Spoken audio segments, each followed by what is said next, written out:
All private school association of Haryana ने संयुक्त press वार्ता की। इस दौरान स्कूल एसोसिएशन सरकार की ओर से 8वीं के बोर्ड के एग्जाम लेने का विरोध किया। उन्होंने साफ किया है कि सरकार की मंशा राजस्व बढ़ाने की है, ना कि क्वालिटी शिक्षा प्रदान करने की। साथ ही कहा कि ना तो हम बोर्ड की परीक्षा कंडक्ट करवाएंगे और ना ही सरकार के इस तुगलक की फरमान को मानेंगे।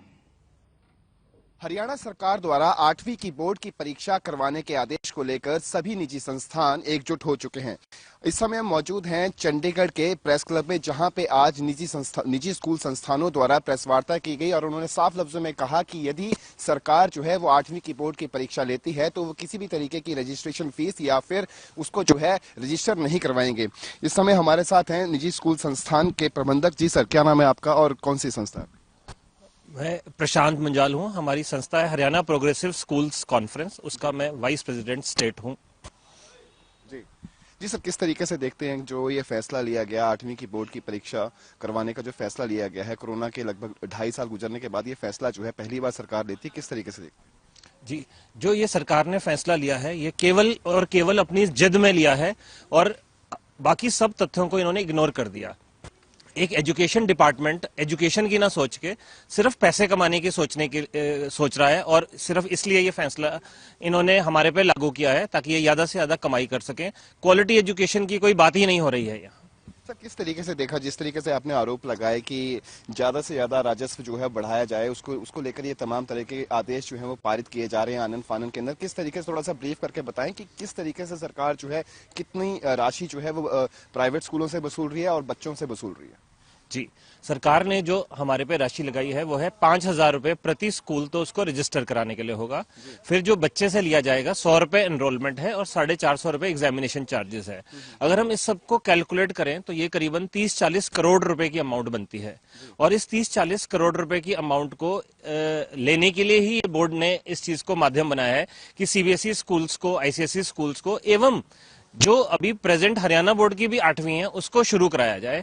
इसको छोड़ के उनके दिमाग में और कोई भी ये तथ्य नहीं है कि क्वालिटी एजुकेशन कराई जाए या हमें इसका क्या निष्कर्ष निकलेगा कि ये 8th बोर्ड हो जाएंगे। क्या हमारा बच्चा कहीं और अच्छी जगह एडमिशन ले सकेगा? क्या हमारा बच्चा और लर्निंग कर सकेगा? कुछ भी इसका उद्देश्य नहीं है, सिर्फ कंफ्यूजन पैदा होगी और उस कंफ्यूजन से बच्चों का, पेरेंट्स का, संस्थाओं का और हमारी सरकार का सबका नाम खराब होगा। सर, मैं आपसे जानना चाहूंगा कि जिस तरीके से कोरोना काल के दौरान जो है लगभग बीते 1 वर्ष से लगातार जो है ऑनलाइन क्लासेस भी हो रही थी, ऑनलाइन क्लासेस में ये दावे किए जा रहे थे कि बच्चों की जो है वो तो बढ़िया तरीके से पढ़ाई हो रही, तो अब जब सरकार का ये डिसीजन है कि मार्च में एग्जाम्स लिए जाएंगे तो उसके विरोध में इतना विरोध उसका क्यों किया जा रहा है? सर देखिए, हरियाणा में अगर बोर्ड एग्जाम की बात करें तो बोर्ड एग्जाम नहीं हो रहे थे काफी वर्षों से। जब एक बच्चा जिसने 6 के एग्जाम दिए और उसके बाद कोरोना काल आ गया, उसके बाद 2 साल से वो ऑनलाइन स्टडी कर रहा था और हम बार बार प्राइवेट स्कूल संचालक भी यही कह रहे थे कि तुरंत स्कूलों को खोला जाए जैसी वेव खत्म होती है, मगर सरकार ने वहां भी हमारी नहीं सुनी। 2 साल से बच्चा टच में नहीं है और आज वो जिस दिन 10 फरवरी को जैसे स्कूल खुले थे तो सरकार के आदेश आ गए कि 8वीं का बोर्ड एग्जाम होगा, जबकि सीबीएसई अपने 10th और +2 के एग्जाम अप्रैल में लेने जा रहा है, मगर यहाँ बोर्ड कह रहा है कि मार्च में हम 8th बच्चे के बोर्ड के एग्जाम ले लेंगे। क्या ऐसा कारण है? क्या इतना आनंद फानन में? हम बोर्ड एग्जाम के खिलाफ नहीं है, लेनी है सरकार ने, उसको प्रॉपर तरीके से तो करे। अब बोर्ड क्यों इतनी जबरदस्ती कर रहा है? साफ साफ मंशा उसके पीछे पैसा है कि ज्यादा से ज्यादा बोर्ड पैसा कमाना चाहता है। क्वालिटी एजुकेशन की तो बात कहीं हो ही नहीं रही यहाँ पे।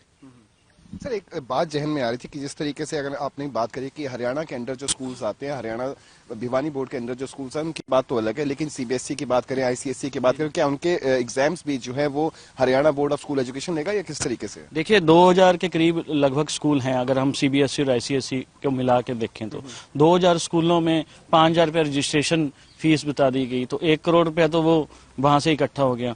अब दिक्कत जो है वो यही है कि सीबीएसई की स्टडी जो है वो हरियाणा बोर्ड के सिलेबस से थोड़ा अलग थी, हटके थी और वो ऑनलाइन स्टडी हो रही थी।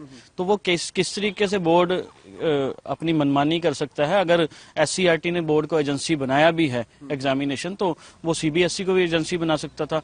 सीबीएसई स्कूलों की ये डिमांड है कि अगर उनके एग्जाम होते हैं तो वो सीबीएसई ले, वही पेरेंट्स की डिमांड है, उसको लेके पेरेंट्स भी हाई कोर्ट में अब जाने की तैयारी कर रहे हैं। और हमारा भी यही मानना है कि जो स्कूल जिस बोर्ड से एफिलेटेड है वो उसी के एग्जाम दे, चाहे वो 5th के हों चाहे 8th के हों। दूसरा बोर्ड उस पर ना थोपा जाए। ये थे हमारे साथ स्कूल प्रबंधक, जिनका साफ तौर पर कहना था कि सरकार द्वारा 8वीं की बोर्ड की परीक्षा करवाने का निर्णय खास तौर पर सरकार की मंशा जाहिर करता है कि वो अपना राजस्व बढ़ाने के लिए आनन फानन में स्कूल एसोसिएशंस पर, खास तौर पर निजी स्कूल संचालकों पर ये जबरन थोप रही है। चंडीगढ़ से हर खबर हरियाणा के लिए रवि चंदेल के साथ कैमरामैन